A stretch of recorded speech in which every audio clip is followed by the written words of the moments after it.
यदि देश का कोई भी नागरिक देश के संसाधनों का उपयोग करे तो उस नागरिक का यह कर्तव्य भी बनता है कि जरूरत पड़ने पर देश की सेवा के लिए हमेशा तैयार रहे।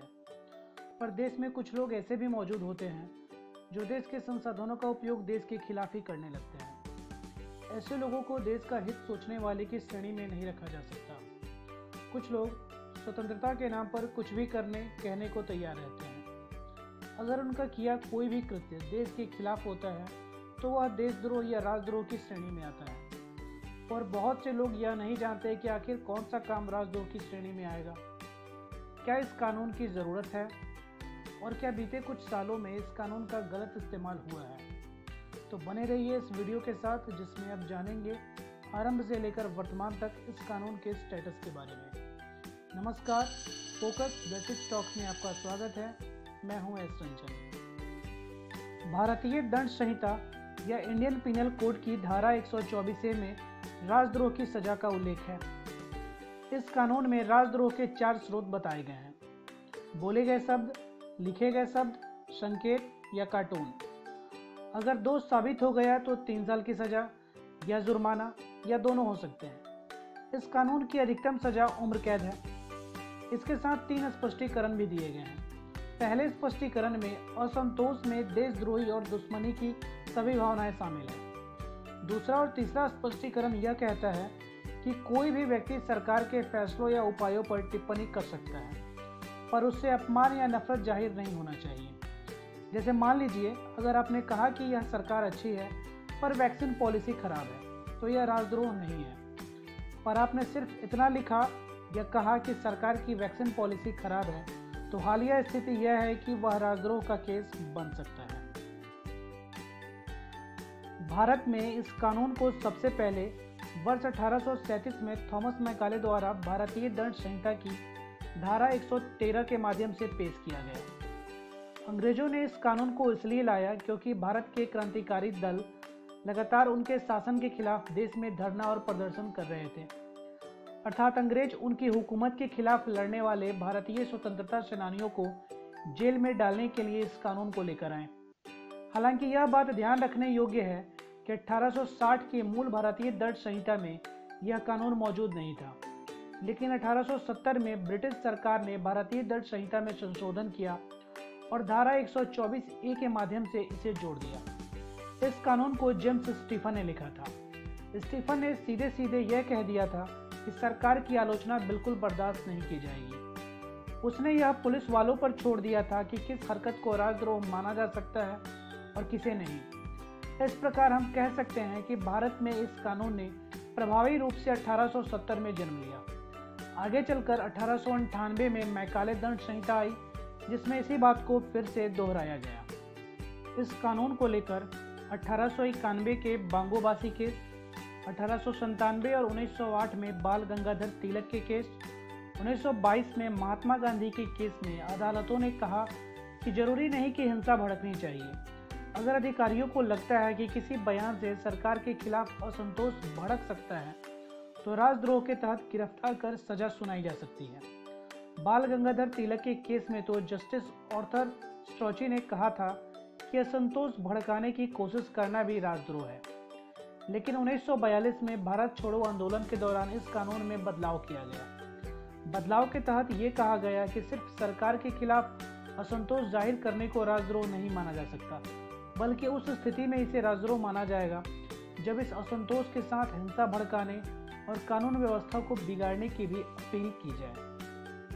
आर्टिकल 14.com ने 2020 में एक रिसर्च पब्लिश की थी, जिसमें यह दावा किया गया था कि भारत में 2010 से 2020 के बीच करीब 11,000 लोगों के खिलाफ देशद्रोह के 816 केस दर्ज हुए। इसमें 2014 के बाद 65% लोगों को मोदी के प्रधानमंत्री बनने के बाद आरोपी बनाया गया। इनमें विपक्ष के नेता, छात्र, पत्रकार, लेखक और शिक्षाविद शामिल हैं। 405 भारतीयों के खिलाफ नेताओं और सरकारों की आलोचना करने पर राजद्रोह के आरोप लगे। इनमें 96% केस 2014 के बाद रजिस्टर हुए। इसमें 149 पर मोदी के खिलाफ गंभीर और अपमानजनक भाषा का इस्तेमाल करने का आरोप है, जबकि 144 केस उत्तर प्रदेश के मुख्यमंत्री योगी आदित्यनाथ की आलोचना करने के हैं। मनमोहन सिंह की यूपीए 2 सरकार से वर्तमान सरकार की तुलना की जाए तो 2014 से 2020 के बीच हर साल राजद्रोह के केस में 28% की बढ़ोतरी हुई है। ज़्यादातर केस सरकार के खिलाफ हुए आंदोलनों को लेकर दाखिल हुए हैं। इनमें नागरिकता कानून में संशोधन को लेकर आंदोलन और हाथरस में दलित किशोरी के दुष्कर्म के विरोध में हुए आंदोलन भी हैं। राजद्रोह कानून को लेकर केदारनाथ सिंह बनाम बिहार सरकार केस का जिक्र सुप्रीम कोर्ट हर फैसले में करती है। 1953 में केदारनाथ सिंह बिहार में फॉरवर्ड कम्युनिस्ट पार्टी के नेता थे। बेगूसराय की एक रैली में उन्होंने सत्ताधारी कांग्रेस के खिलाफ मोर्चा खोला था। उन्होंने कहा था कि आज सीबीआई के कुत्ते बेगूसराय के आसपास घूम रहे हैं। कई ऑफिशियल कुत्ते भी इस रैली में हैं। भारत के लोगों ने जिस तरह अंग्रेजों को देश से बाहर निकाला और कांग्रेसी गुंडों को गद्दी पर बैठा दिया, वैसे ही हम भी कांग्रेसियों को बाहर भगाएंगे। केदारनाथ सिंह के ऐसे तीखे भाषण के बाद प्रशासन सक्रिय हुआ। फर्स्ट क्लास मजिस्ट्रेट ने केदारनाथ को दोषी माना और राजद्रोह का सजा सुना दिया। पटना हाई कोर्ट ने भी उनकी अपील को खारिज कर दिया। तब 1962 में सुप्रीम कोर्ट में केदारनाथ सिंह ने सेक्शन 124A की संवैधानिक वैधता को खत्म करने की मांग की।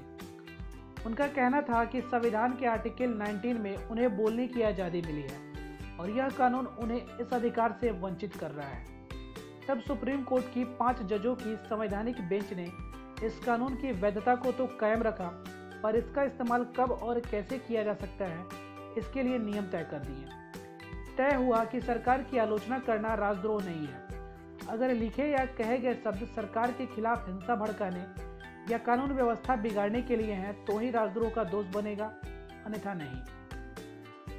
हाल ही में पिछले साल विनोद दुआ नामक एक पत्रकार ने सरकार की लॉकडाउन पॉलिसी पर सवाल उठाए थे। खासकर बड़े शहरों से पलायन करने वाले मजदूरों से जुड़े मुद्दे उठाए थे। इस पर उनके खिलाफ राजद्रोह का केस दर्ज हुआ। सुप्रीम कोर्ट ने उन्हें केदारनाथ सिंह बनाम बिहार सरकार केस के तहत राहत प्रदान की। राजद्रोह के कुछ चर्चित मामलों पर गौर करें तो वर्ष 2007 में विनायक सेन पर नक्सल विचारधारा को फैलाने के आरोप में राजद्रोह का मामला दर्ज कर आजीवन कारावास की सजा सुनाई गई थी, लेकिन सुप्रीम कोर्ट के आदेश पर उन्हें जमानत मिल गई। वर्ष 2010 में अरुंधति राय और हुर्रियत नेता सैयद अली शाह गिलानी पर कश्मीर माओवादियों के पक्ष में एक बयान देने की वजह से राजद्रोह के तहत मुकदमा दर्ज किया गया था। सितंबर 2012 में कार्टूनिस्ट असीम त्रिवेदी को भ्रष्टाचार विरोधी आंदोलन के समय साइट पर संविधान से जुड़ी तस्वीरें पोस्ट करने की वजह से राजद्रोह के आरोप में गिरफ्तार किया गया। हालांकि बाद में उनके ऊपर से यह आरोप हटा लिया गया था। वर्ष 2016 में जेएनयू में देश विरोधी नारे लगाने के आरोप में कन्हैया कुमार और अन्य पर राजद्रोह का मामला दर्ज किया गया, लेकिन बाद में दिल्ली उच्च न्यायालय ने आरोप सिद्ध न होने के कारण उन्हें जमानत दे दी। अब बात करते हैं वर्तमान में दुनिया भर में राजद्रोह के कानूनों की क्या स्थिति है। United kingdom. दुनिया को राजद्रोह से जुड़े कानून देने वाले यूनाइटेड किंगडम में 2009 में इस कानून को रद्द कर दिया गया। यह बदलाव 12 जनवरी 2010 से लागू हुआ, पर ऐसे व्यक्ति के खिलाफ राजद्रोह का केस चल सकता है जो यूके का नागरिक नहीं है। न्यूजीलैंड। यहाँ की संसद ने 2007 में राजद्रोह से जुड़े कानून को रद्द कर दिया। यह बदलाव 1 जनवरी 2008 से लागू हुआ। Scotland. Criminal justice and licensing act 2010 के सेक्शन 51 के हवाले से 28 मार्च 2011 से राजद्रोह के तहत सभी प्रावधानों को हटा दिया गया। इंडोनेशिया। 2007 में इंडोनेशिया ने राजद्रोह कानून को असंवैधानिक करार दिया। घाना। संसद ने क्रिमिनल लिबेल एंड सेडेशियस लॉ को रद्द किया, इससे राजद्रोह का कानून खत्म हो गया। ऑस्ट्रेलिया। क्राइम एक्ट 1920 में राजद्रोह अपराध था। 1984 और 1991 में इसकी समीक्षा हुई। 2010 में राजद्रोह शब्द की जगह हिंसक अपराधों के लिए उकसावा लिखा गया। अमेरिका। यहाँ इस कानून में इतने बदलाव हो चुके हैं कि यह अब डेड लॉ है। कानून में यूज ऑफ फोर्स और कानून का उल्लंघन जैसे शब्दों का इस्तेमाल राजद्रोह को परिभाषित करने के लिए किया गया है। लोगों को संविधान के दायरे में रहकर सरकार की आलोचना करने की पूरी आज़ादी है, क्योंकि यदि जनता किसी सरकार को चुनती है तो उसकी आलोचना भी कर सकती है। लेकिन यह सत्य है कि देश की सत्ता को गैरकानूनी तरीके से आप चुनौती देंगे तो आप राजद्रोह की कैटेगरी में ज़रूर आएंगे। और हाँ, सरकार द्वारा इस कानून का गलत इस्तेमाल किया जाना किस कैटेगरी में आएगा, ये सोचने वाली बात है। तो ये थी राजद्रोह कानून से जुड़ी कुछ बातें। वीडियो अच्छी लगी हो तो लाइक करें, शेयर करें, कमेंट करें और चैनल को सब्सक्राइब करें। धन्यवाद।